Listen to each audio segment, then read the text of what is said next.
I want to thank Álvaro, and with you, Dr. Álvaro Carrascal.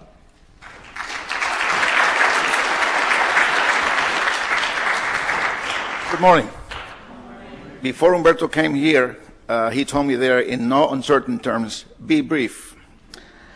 Those of you who know me know that I can speak very fast. So I'll try to be brief, and I will try to speak slowly.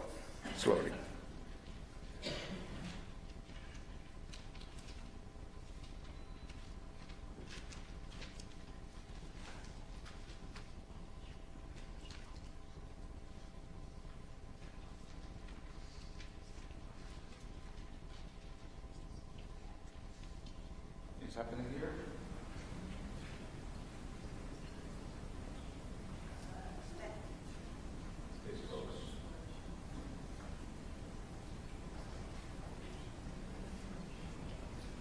It's old age.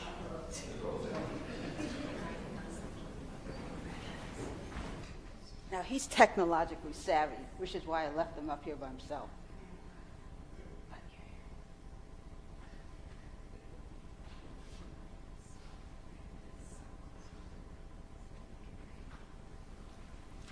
It's called aging.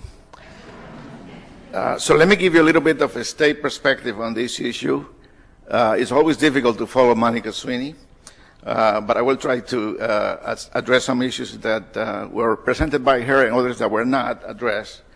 I'm going to look at the comparison between 2002 and 2007 in terms of 2008. There was a mistake here. In terms of the population living with HIV/AIDS in New York. So this information is coming from our Bureau of HIV/AIDS Epidemiology and is based on the HIV/AIDS registry, which collects the data, and then we match this data with death certificates, both at the state level and at the national level. So what we have here in these two cylinders is the population living with HIV/AIDS in 2002, 102,000, and the population in 2008, 124,000 or so. So just to highlight the changes that are taking place, particularly in the 50 to 59 and the 60 and plus population. If you look here, this is 50 and older, 38% roughly in 2008, and that's up from 23% in 2002. But the most important fact that has been mentioned by both Humberto and Dr. Sweeney is that 3/4 of our population in the state are roughly 40 years and older, roughly 75%. The race and ethnicity of the populations, both in 2002 and 2008, have not changed significantly.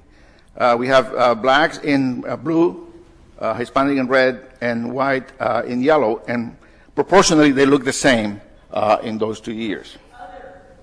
The other category are those whose either were not reported or cannot be classified as multiracial. We can answer that question in more detail afterwards. So, just to show you this on how in red you have 2002. In yellow you have 2002, and in red 2008 by age groups.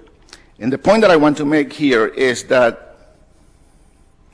if you look at 40 to 49 in 2008, that is about 45,000 people in that group, people living with HIV/AIDS.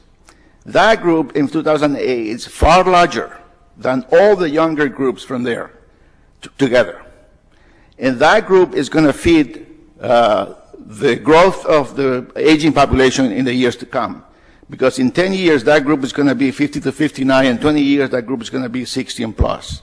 By the way, I want to bring your attention to the late breaker, as we call it, a review of a work in progress, looking at projections for the 50 and over between now and 2025. That will be around noon, and you have the flyers that announce that. So let's look more specifically about the population 50 and older between 2002 and 2007. And these are by gender. You look, obviously, significant growth in both genders. But if you look at the numbers, 18,000 among males in 2002 compared to 30,000 in 2007, and then males 5,900 to 11,000, you'll see that the growth is significant, a little bit larger in the female population compared to the male population, at least proportionally. I mean, change in numbers, percentage. This is person living with HIV/AIDS, age 50 to 59, comparing between 2002 and 2008. And as you can see, the 50 to 59 and the 60 and plus, the majority of the people living with HIV/AIDS have been diagnosed with AIDS, have been reported with AIDS. If you look proportionally, the changes have been minimal between 2002 and 2008.